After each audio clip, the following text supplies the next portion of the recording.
अस्सलामु अलैकुम वरहमतुल्लाहि वबरकातुहू। अल्लाहुम्मा सल्लि अला मुहम्मदिन कमा तुहिब्बु व तर्ज़ा। अपना मिल खुद बने में आप सबको खुशामदीद। हिज़्बुल बहर के आज जो हमारा अमल है वसह्हिर लना हाज़ल बहरा से लेके वसख्खरतल मुल्का वल मलकूत। इसकी खासियत ये है कि दरिया हो, पहाड़ हो, शयातीन हो, जन्नात हो या हवा हो या आग वगैरह हो, इन तमाम आफतों से महफूज रहने के लिए मजमूई तौर पे ये नक़श बहुत ही मुफीद है इंशाअल्लाह ताला।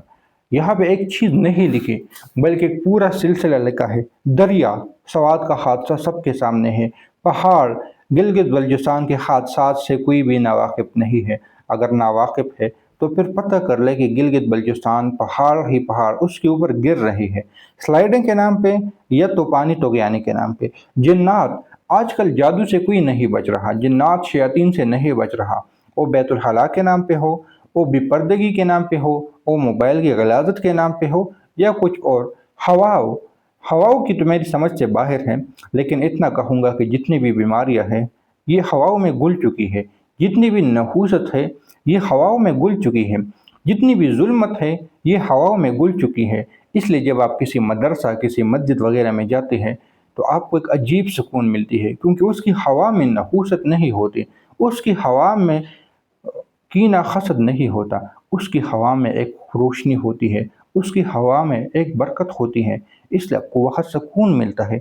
आग आग जादू की आग हो सकता है, आग लड़ाई की आग हो सकता है, आग बीमारी की आग हो सकता है, आग नजरबत की आग हो सकता है, आग तलाक की आग हो सकती है, आग किसी भी तरह बीमारी की आग हो सकती है। इन तमाम आफतों से महफूज रहने के लिए ये एक मजमूई तौर पे एक नक़श है। यानी यहाँ पे बाज़ तावीज़ात मैंने बताया ना, वो किसी एक चीज़ की तरफ ही वाबस्ता है, लेकिन ये पहाड़, दरिया, शयातीन, जन्नात, हवा, आग सब से हिफाजत के लिए ये ज़बरदस्त काम करता है। तो इसका तरीक़ाकार आप लोगों ने अगर तावीज़ को लिख देना है तो नक़श आपके सामने है, लेकिन अगर चैनल को सब्सक्राइब नहीं किया तो मेहरबानी करके चैनल को सब्सक्राइब कर लें। ये जो सामने तावीज़ है आप लोगों ने जहाँ पे ये 1 2 3 लिखा है, इस तरीके से आप लोगों ने यहाँ पे इस तावीज़ को लिख देना है। यानी ये तावीज़ पहले ये लिखे, फिर उसके बाद यहाँ पे लिखाई नहीं करना, बल्कि ये जहाँ खाना नंबर 2 है आप लोगों ने ये लिख देना है। ये 8943 है, ये 8944 है, ये 8945 है। तो इस तरह आप लोगों ने इनको देखते हुए इस तावीज़ की नक़श को पुल कर देना है।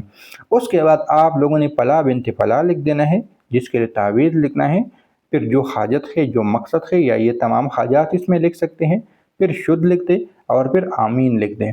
इन तावीज़ात को लिखने से पहले आपके पास सिर्फ एक ही बात मैं कहूँगा कि दुआए हिज़्बुल बहर के आमिल हुए बगैर आप इन तावीज़ात में से कोई भी तावीज़ ना लिखें। ये हमारा पूरा सीरीज़ चल रहा है, 130 के आसपास तावीज़ात हैं। तो आप लोग पहले हिज़्बुल बहर का आमिल बने, उसके बाद इस तावीज़ को कर लें। खुद से नहीं लिखना चाहते, हमसे व्हाट्सएप पर रब्ता करके आप लोग ये तावीज़ मंगवा सकते हैं। तो उम्मीद है कि ये मुख्तसर से वीडियो आप लोगों को फ़ायदा देगी। मिलते हैं नई वीडियो के साथ, दुआ में याद रखें। अल्लाह हाफ़िज़।